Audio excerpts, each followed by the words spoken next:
Hi friends, welcome to Basha's Kitchen. இன்னைக்கு நம்ம சேனல்ல ரூட் சைட் காலிஃப்ளவர் பக்கோடா எப்படி செய்யறதுன்னு பார்க்க போறோம். ரொம்ப ஈஸியா, ரொம்ப சிம்பிளா முறுமுறு காலிஃப்ளவர் பக்கோடா எப்படி செய்யறதுன்னு வாங்க பார்க்கலாம்.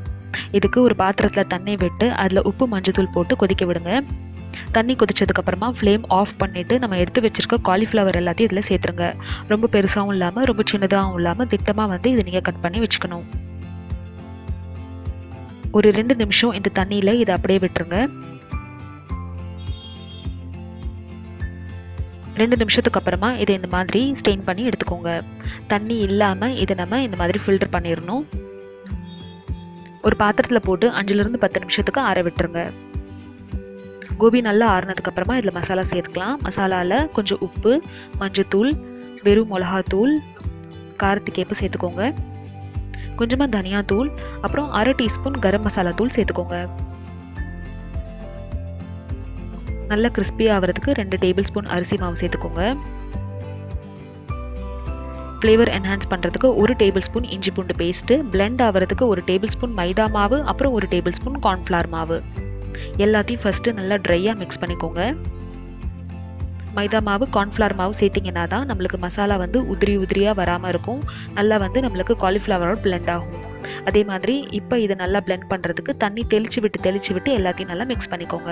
ரொம்ப தண்ணியாகவும் இருக்கக்கூடாது, ரொம்ப ட்ரையாகவும் இருக்கக்கூடாது. இப்போ பாருங்கள், கொஞ்சம் ட்ரையாக இருக்குது. ஆனால் இந்த ஸ்டேஜ் வர வரைக்கும் இதை நீங்கள் தண்ணி தெளித்து இந்த மாதிரி பிளெண்ட் பண்ணி எடுத்து வச்சுக்கணும். காலிஃப்ளவர் ஃபுல்லாக நம்மளுக்கு நல்லா மசாலா இந்த மாதிரி நம்ம படர வச்சிடணும். கொஞ்சமாக கொத்தமல்லி சேர்த்துட்டு இதை ஒரு 10 நிமிஷத்துக்கு மூடி வச்சுருங்க. ஒரு 10 நிமிஷத்துக்கு அப்புறமா ஒரு கடாயில் டீப் ஃப்ரை பண்ணுற அளவுக்கு எண்ணெய் விட்டுக்கோங்க. இங்கே நான் கடலை எண்ணெய் யூஸ் பண்ணியிருக்கேன். ஹை ஃப்ளேமாக இருக்கும்போது ஃப்ளேமை லோ பண்ணிவிட்டு ஒரு கோபியாக இந்த மாதிரி எடுத்து இதில் சேர்த்துக்கோங்க. மொத்தமாக போட்டிங்க அப்படின்னா எல்லாம் ஒன்றுக்கு ஒன்று ஒட்டிக்கிறோம். அதனால் இந்த மசாலாலேருந்து ஒரு கோபியாக எடுத்து இந்த மாதிரி இதில் சேர்த்துருங்க. அதே மாதிரி சேர்த்த உடனே கிளறி விடாதீங்க. 4 நிமிஷத்துக்கு அப்புறமா இதை லைட்டாக அந்த மாதிரி கிளறி விடுங்க. பாருங்கள், நம்மளோட மசாலா வெளியவே வராமல் இவ்வளோ சூப்பராக ஃப்ரை ஆகுதுன்னு.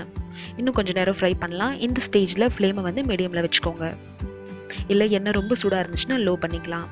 கொஞ்சமாக கருவேப்பிலை, அப்புறம் பச்சை மிளகா இந்த எண்ணெயில் கொஞ்சம் சேர்த்துருங்க. நல்லா டேஸ்டியாக இருக்கும். நான் பச்சை மிளகா சேர்க்கல, ஏன்னா காரம் நிறையாவே இருக்குது அப்படின்றதுனால. இந்த அளவு ஃப்ரை ஆனதுக்கப்புறமா இதை நம்ம இந்த மாதிரி ஆயிலே இல்லாமல் எடுத்துருங்க. அவ்வளோதான், நம்மளோட ரூட் கடையில் கிடைக்கிற மாதிரி காலிஃப்ளவர் ஃப்ரை ரெடி ஆயிடுச்சு. இதே மாதிரி என்கிட்ட இருக்கிற எல்லா காலிஃப்ளவரையும் சேர்த்துட்டேன். மசாலா கொஞ்சம் மிச்சம் ஆயிடுச்சுன்றதுனால கொஞ்சம் வெங்காயமும் அதில் சேர்த்துருக்கேன். இந்த ஸ்டைலில் காலிஃப்ளவர் பக்கோடா நீங்களும் ட்ரை பண்ணி பாருங்கள். அண்ட் உங்களுக்கு எப்படி வந்துச்சு அப்படின்றத இந்த கமெண்ட் செக்ஷனில் சொல்லுங்கள். இந்த ரெசிபி உங்களுக்கு பிடிச்சிருந்துச்சுன்னா இந்த வீடியோக்கு ஒரு லைக் கொடுங்க. என்னோட சேனல் ஃபர்ஸ்ட் டைம் பார்க்குறீங்கன்னா கண்டிப்பாக சப்ஸ்கிரைப் பண்ணுங்கள். இதே மாதிரி குழந்தைங்களுக்கு தேவையான 7 வகையான ஃப்ரை ரெசிபிஸ் உங்களுக்காக வந்துக்கிட்டே இருக்குது. அப்போ வரைக்கும் சேனலை சப்ஸ்கிரைப் பண்ணி வச்சுக்கோங்க. இந்த ரெசிபி சாம்பார், ரசம், அப்புறம் தயிர் சாதமுக்கு ரொம்ப நல்லாயிருக்கும். Thank you so much for watching. Bye.